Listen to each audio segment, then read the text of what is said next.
covering part which protects us from the harm and fluctuation from the external environment. Yes, you know.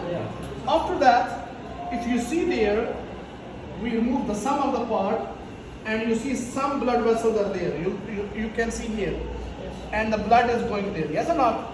These are the blood vessels that are going through the all part of this organ.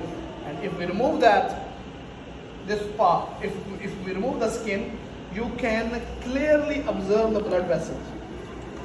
We will clearly. So how we recognize they are blood vessels? The red color and the distribution of blood through the whole part shows that they are blood vessels. It's clear? Second part.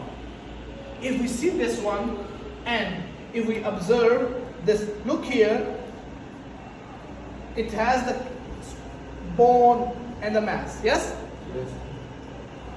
Going to the muscle part, if we want to diagnose that, what mean by muscle? So in muscles, what we are going to study in the movement, the most important is the, yes. So the contraction and relaxation based on bicep and tricep. So how we know which part has the bicep and which part has the tricep? If you look this part, okay, this move like that, okay, this move like this, contraction and relaxation. If you see the front part, you will see there are two different type of muscles are there. You can figure out there are two different. And if you go back and we remove, there are three different type of muscles. 1, 2, and 3. So when there are three different type of muscles backside, we call they are tricep. And when we look here, the two different, it means they are biceps. So the biceps are here, the triceps are here. Okay? We are not talking about the human, we are talking about the chicken. It's clear or not? When we are going to remove this mass, can you bring the other one?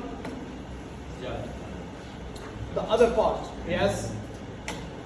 When you will remove the muscles, you will find out and you will figure out the bone like that. Okay?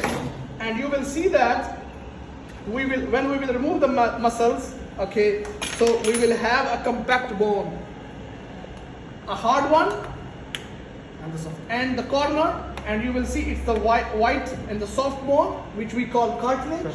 Okay. And then we have two bones here, one and one. So if we resemble this part with our body part, the human pectoral girdle, how we can recognize? Yes, we can recognize.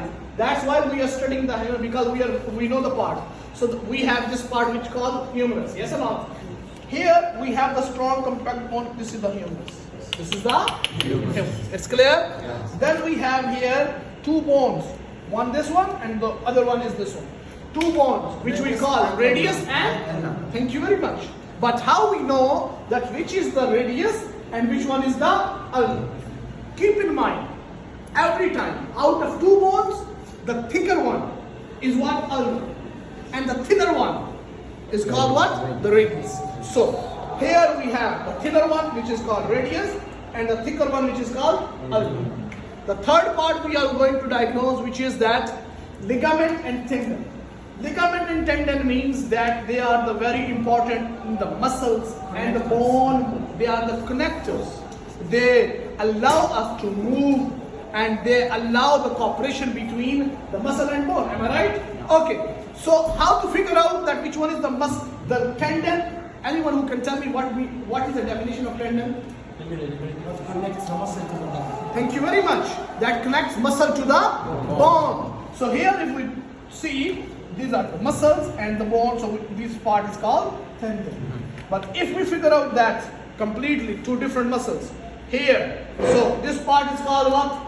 Ligament. Bone to bone. Connected that bone to? Thank you very much. Please go there, dissect and figure out the point and show it to me your parts.